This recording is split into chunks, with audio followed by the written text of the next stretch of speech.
ایران پر امریکی حملوں کی نئی لہر، شہری انفراسٹرکچر نشانہ، بندر عباس کو شیراز سے ملانے والے اہم پل پر حملہ، ریلوے اسٹیشن بھی نشانہ، کمیونیکیشن ٹاور کو نقصان، بجلی کی سپلائی متاثر، خورستان میں دریائے شور پر پل تباہ، حملے کے وقت سویلین گاڑیاں گزر رہی تھیں،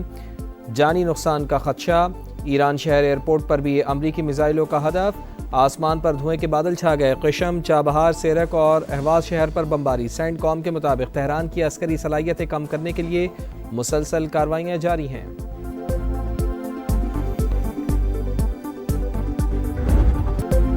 امریکی حملوں پر ایران کا جوابی وار، کویت میں متعدد اہم تنصیبات کو نشانہ بنایا، عراقی میڈیا کے مطابق دھماکوں کی آوازیں بصرہ شہر تک سنی گئیں، امریکہ ہمارے پاور پلانٹس پر حملہ کرے تو باب المندب بند کر دیں، تہران کا یمنی حوثیوں کو پیغام، رائٹرز کے مطابق حوثیوں نے یورپ اور ایشیا کو ملانے والی اہم ترین گزرگاہ پر میزائل اور ڈرونز نصب کر دیے، آبنائے ہرمز ہماری ریڈ لائن، امریکی مداخلت قبول نہیں، ایرانی انفراسٹرکچر کو نشانہ بنایا گیا تو خطے کو اونٹوں کے دور میں واپس بھیج دیں گے، ترجمان ایرانی فوج بریگیڈیئر ابراہیم ذوالفقاری کی warning.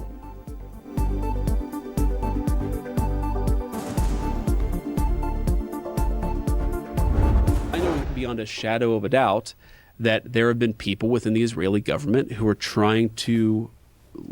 actually shift us away from that policy because they want to continue the military campaign.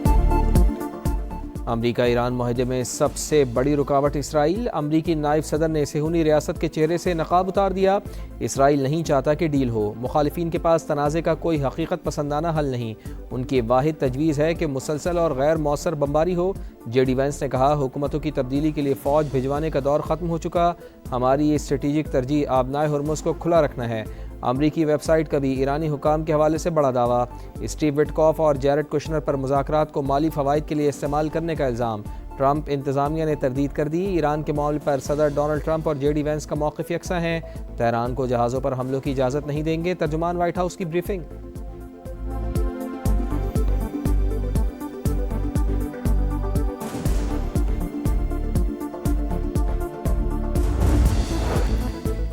Iran کے خلاف فوجی کارروائی میں شمولیت کی خبریں بے بنیاد، قطر نے اسرائیلی میڈیا کی رپورٹس مسترد کر دیں، واضح کیا کہ کسی ہمسایہ ملک کے خلاف جنگ کا حصہ نہیں بنیں گے، جھوٹی خبروں کا مقصد ثالثی کی کوششوں کو نقصان پہنچانا ہے، پروپیگنڈا امن کی جد و جہد کو متاثر نہیں کر سکتا، اردن نے امریکی فوجی اڈوں کی موجودگی سے متعلق ایرانی بیانیہ غلط قرار دے دیا۔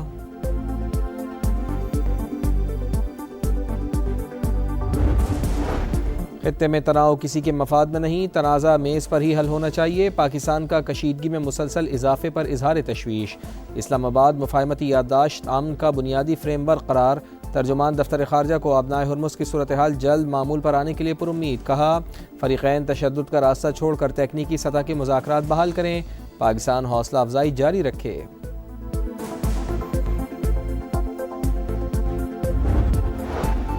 خطے کی صورتحال غیر یقینی، ملکی معیشت منفی اثرات کی زد میں آنے کا اندیشہ، پیٹرولیم مصنوعات کی مصنوعی قلت پیدا کرنے والوں کے خلاف سخت کارروائی کی جائے، وزیر اعظم کی ہدایت، قومی سطح پر کفایت شعاری اپنانے پر زور، کسی بھی ممکنہ چیلنج سے نمٹنے کے لیے مکمل تیاری کا حکم، شہباز شریف کی زیر صدارت جائزہ اجلاس، سادگی اور کفایت شعاری اقدامات پر رپورٹ پیش، حکومت نے بروقت اور مؤثر حکمت عملی سے ایندھن کی فراہمی یقینی بنائی، وزیر اعظم کا بھرپور تعاون پر عوام کو خراج تحسین، ملکی ضروریات کے مطابق پیٹرولیم مصنوعات کے وافر ذخائر موجود، مستقبل میں بلا تعطل فراہمی کا انتظام بھی کر لیا گیا ہے، اجلاس کو بریفنگ۔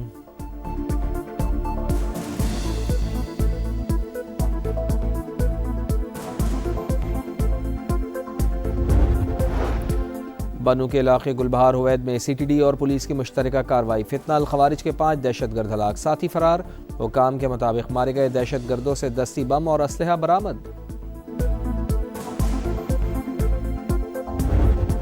دیکھو آپ نے بھی یہی وردی پہنی ہوئی، میں نے بھی یہی وردی پہنی ہوئی ہے، دیکھو مجھے اس وردی پہ فخر ہے اور مجھے پتہ ہے آپ کو بھی اس وردی پہ فخر ہے اور آگے آپ بھی ہمارا سب کو فخر ہے۔ دیر میں دہشت گردوں کے خلاف آپریشن، پولیس کا مثالی جذبہ اور عزم، آر پی او ملاکنڈ، عام دشمنوں کے خلاف ثابت قدم رہنے والے جوانوں کا حوصلہ بڑھانے پہنچ گئے، آزمائش کا وقت مرد میدان کی پہچان، جیسے مجھے وردی پر فخر ہے آپ کو بھی ہے، جوانوں کو تھپکی کی ویڈیو منظر عام پر آ گئی۔ شہداء سے متعلق بیان، ایم کیو ایم کا مولانا فضل الرحمان سے وضاحت کا مطالبہ، جے یو آئی سربراہ کو ادراک ہوگا دشمن ملک ان کے الفاظ کو سرخی بنا رہا ہے، خالد مقبول صدیقی کا رد عمل۔ ڈاکٹر فاروق ستار نے کہا بیان ملک دشمنی کے مترادف، شہداء کے ورثاء کی دل آزاری کی گئی، لگتا ہے کہ مولانا آئندہ الیکشن نئی دلی سے لڑنے کا ارادہ رکھتے ہیں۔ گورنر سندھ بولے شہداء نے وطن پر جانیں نچھاور کی، مولانا فضل الرحمان کو بیان فوری واپس لینا چاہیے۔ نہال ہاشمی کی پیغام عام کمیٹی کے سربراہ حافظ طاہر اشرفی کے ساتھ پریس کانفرنس۔ سندھ کے سینئر وزیر شرجیل انعام میمن کا بھی جے یو آئی سربراہ سے بیان واپس لینے کا مطالبہ، کہا معاملے کو انا کا مسئلہ نہ بنایا جائے، الفاظ واپس لینے سے عزت کم نہیں ہوگی۔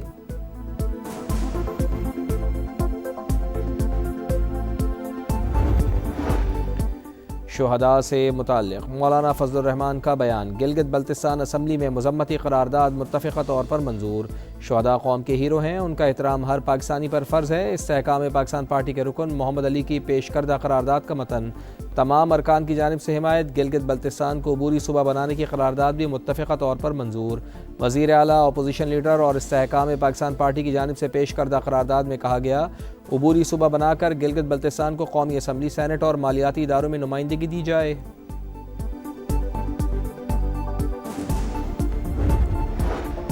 پاکستان سے یورپ کے لیے ڈنکی لگانے والوں کے مزید 3 روٹس کی نشاندہی، انسانی اسمگلر سہانے مستقبل کے خواب دکھا کر نئی نسل کو موت کی دلدل میں دھکیلنے لگے۔ ایف آئی اے کے مطابق پہلے روٹ میں پاکستانیوں کو ویزے پر ملیشیا لے جا کر سمندری راستے سے مصر، پھر لیبیا سے یورپ پہنچایا جاتا ہے۔ دوسرا روٹ ازبکستان سے بیلاروس اور پولینڈ ہے۔ تیسرے روٹ میں موریتانیہ اور سنیگال بلوایا جاتا ہے، پھر کینری آئی لینڈ سے غیر قانونی طور پر اسپین پہنچایا جاتا ہے۔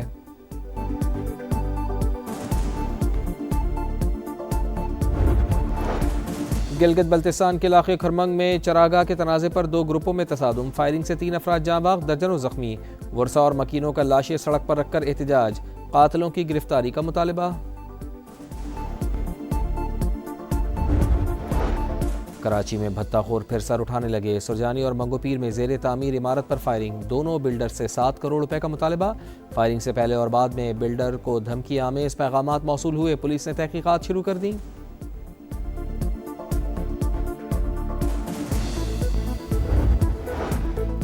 کراچی میں سانحہ گل پلازہ کی دوبارہ تفتیش، نئے انکوائری آفیسر نے 7 اداروں کو خطوط لکھ دیے، سندھ بلڈنگ کنٹرول اتھارٹی سے کلیئرنس سرٹیفکیٹ اور مارکیٹ انتظامیہ کو این او سی دینے والے افسران کے نام طلب، تنویر پاستہ سمیت 6 ملزمان کے بیان بھی ریکارڈ۔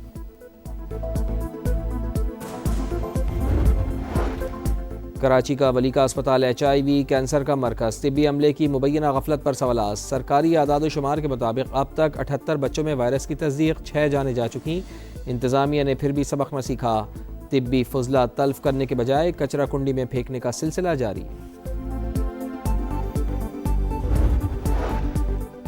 سرگودا کے ٹیچنگ اسپتال میں مریضوں کی جانوں سے کھلواڑ، وارڈ بوائے آپریشن کرنے لگا، غیر تربیت یافتہ ملازم کی ٹانکے لگانے کی ویڈیو منظر عام پر آ گئی۔ ایم ایس نے انکوائری کا حکم دے دیا، ملازم نے انچارج سرجن کی ہدایت پر عمل کیا۔ پرنسپل ڈاکٹر فیصل مسعود کا موقف۔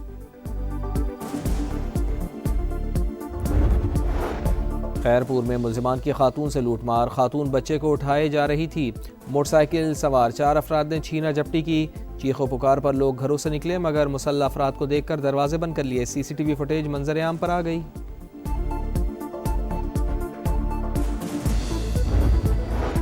خوشاب کے علاقے جوہر آباد میں پاگل کتے نے 11 افراد کو کاٹ لیا، زخمیوں میں خواتین اور بچے بھی شامل۔ ڈی ایچ کیو میں اینٹی ریبیز ویکسین ناپید، ہم نے فی کس 66,000 کی ویکسین خریدی، زخمی نوجوان کا دعویٰ۔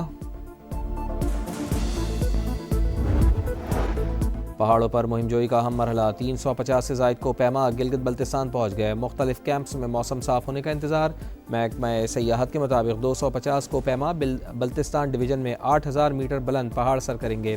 65 دیامی ڈویژن اور 35 گلگت ڈویژن میں مہم جوئی کے لیے پرعزم۔ اور شاندار جیت پر ارجنٹینا کا بے مثال جشن، کھلاڑیوں نے رونقیں بکھیر دیں، ڈھول کی تھاپ اور گیتوں کی گونج، جیت کے نعرے، سپر سٹار میسی کو کاندھوں پر اٹھا لیا، ایٹلانٹا سے بیونس آئرس تک خوشیاں ہی خوشیاں۔